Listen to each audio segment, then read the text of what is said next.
All right, so here it is, a reveal that is an SGC, BGS, or CSG. My first ever GMA submission has returned.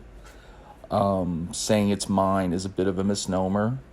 A longtime friend of mine submitted 10 cards, and I submitted 10. We wanted to hit the budget level, but neither one of us wanted to submit 20 on an experiment. So, first glance, GMA's website looks like a normal grading website and standard tiers that you would expect from the PSA, BGS, SGC, all the other big boys. Their vocabulary on what the grade and adjectives, pretty much standard terminology in this hobby. The conditions for each grade, nothing groundbreaking. The joke on the message boards is that GMA rubber stamps 10s on every card. I've personally purchased GMA cards already graded for my PC. I know that's not the case. I understand that it's hyperbole, and I recognize GMA doesn't get a lot of respect from the hobby. But my friend and I wanted to form our own opinion. So he submitted 10 cards that he felt were candidates for high grades. I submitted 5 cards that I felt were candidates for high grades.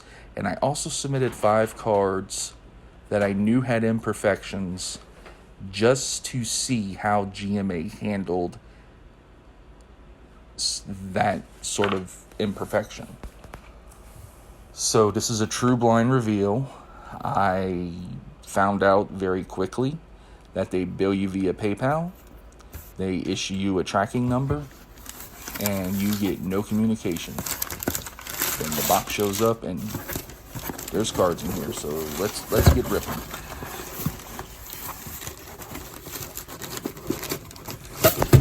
So this box is pretty thick and sturdy.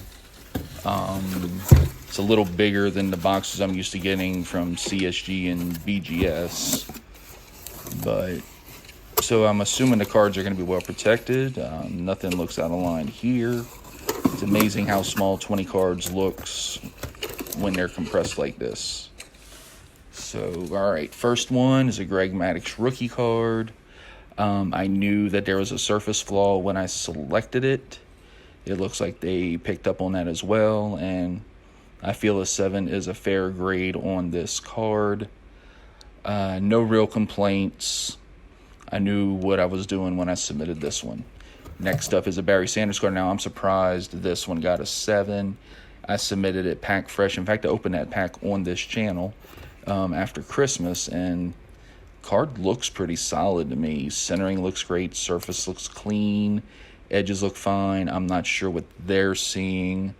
I have to go over it a little more at a later date. Another Barry Sanders. Okay, so this one got a GMA 10. That is their best grade. I expected this to grade high. Like the prior card, it was packed fresh. I don't personally see any flaws with it. Centering looks pretty solid. Maybe a little corner wear in the upper right, but otherwise looked fine. Okay, now this hurts. This was a clean card, maybe a little off on the centering left to right. Okay, so there's definitely some rear centering issues, but I don't think enough to qualify it for a 6. They don't do subgrades, so I'm going to have to really study this card to see what's going on. So this was one I expected to be a candidate for a high grade. I expected to flip it. It's a Calvin Johnson rookie card. I expected to make my money back on this one, so that's a failed experiment. Okay, so they didn't rubber stamp a 10 there. This one, I opened on this channel. It's a Steve Young scorecard, standard base card. I expected a grade high. I got a 9. Okay, so no big surprise here. With the condition it's in, I expected a 10. Again, they didn't rubber stamp a 10, so moving along. Let's see what else we got in here. Okay, there's my buddy's card. I actually had to wipe this one down with a soft cloth because it had a fingerprint on it that he missed. And, well, look at that. It's a 9. Who knows what it would have gotten if I would have left a fingerprint. But all right, so Joe Burrow rookie card, nice and clean, and another Joe Burrow rookie card that he got a 9 on. So 2 Burrow rookies that he picked out, not rubber stamped 10s. 9's a high grade for most grading companies, and here we are with that. So, all right, he submitted a Michael Jordan card. Again, great card. This one you can see the centering left to right on the front is a little funky. So, it's definitely not perfect. Oh, the centering on the back, look at that. Okay. So, yeah, that one definitely doesn't deserve a 10. All right, so next up we have another Joe Burrow rookie card that he submitted. Beautifully clean card, nice and shiny.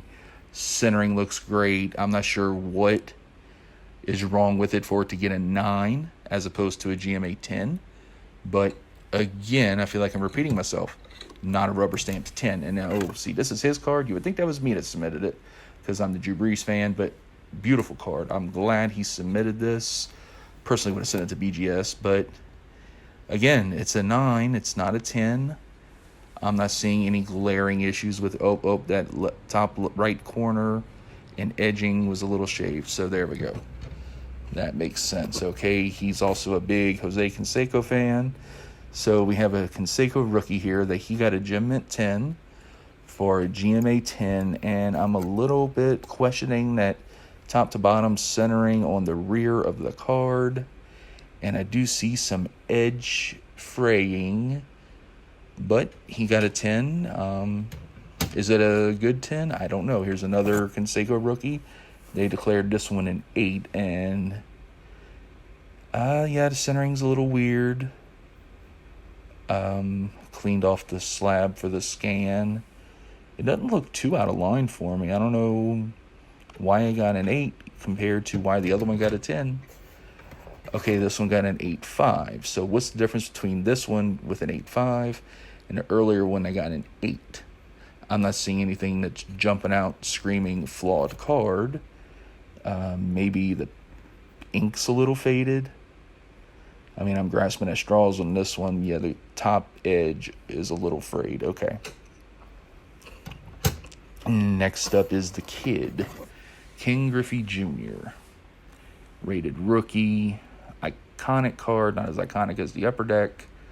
Again, I would have personally submitted this to BGS. He opted to send it for our GMA sub. Good card. It looks good. Definitely doesn't look like a 10. I don't know that I would have given it an 8.5. Okay, another one of his Canseco rookies. This one gets an 8. Left to right centering's a little weird. Definitely see upper right corner has some damage. And rear centering's a little off. So I guess an 8 would be fair. And then I submitted a Pikachu card because I just wanted to see how they graded gaming cards. I'm not a Pokemon guy. A friend gave it to me. I knew this card was flawed. I went over it. So they decided it's a 7 by their standards.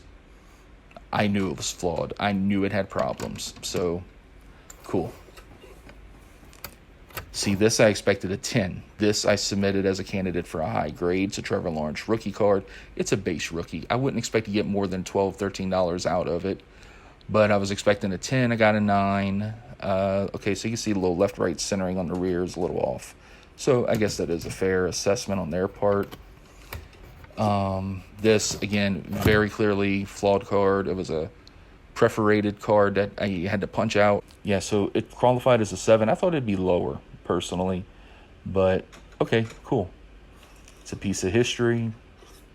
Now, this aggravates me because I checked eBay, and they have graded copies of this card before, and they sent it back ungraded. So, fun.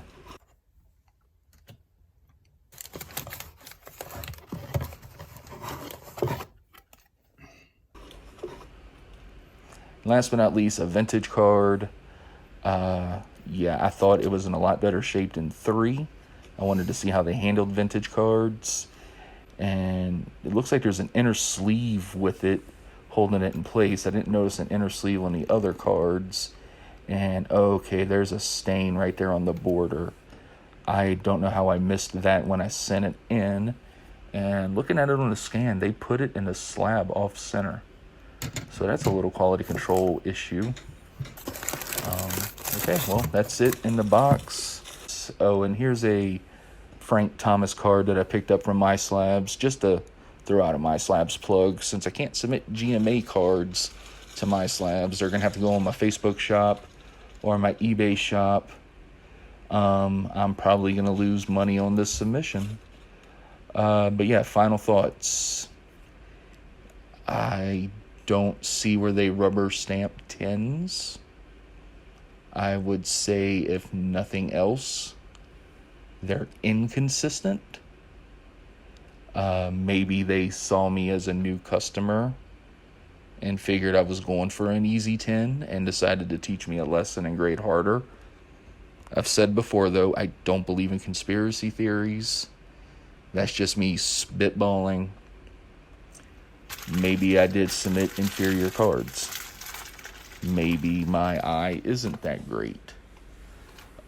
You've seen on this channel where I've gotten cards back that graded really low, to my surprise, to my chagrin.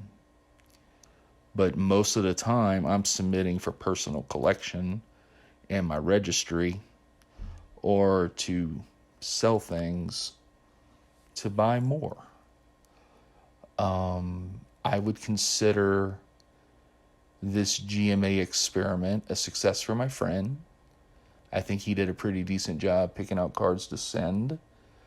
For me, I wouldn't necessarily say it's a failure. The cards that I knew were flawed, they gave harsh grades to. Cards I thought would grade higher did not, so I definitely failed there. I don't know that I'm in love with the slabs enough to resub.